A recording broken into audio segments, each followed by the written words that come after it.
Pengajian rutin masyarakat Gampung Batang Cengai.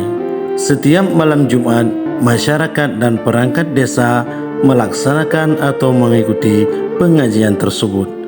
Pengajian tersebut dipimpin oleh guru kita yang bernama Tunku Kamaruzzaman atau Abati yang berada di Desa Cintaraja.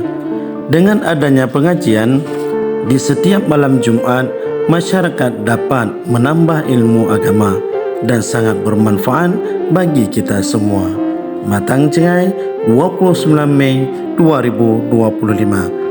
Hari Kamis malam Jumat melaporkan. Dan juga kepada seluruh masyarakat, lebih lagi untuk mengikuti pengajian supaya kita selalu dalam lindungan Allah Subhanahu wa taala. Sekian dan terima kasih. Sampai jumpa.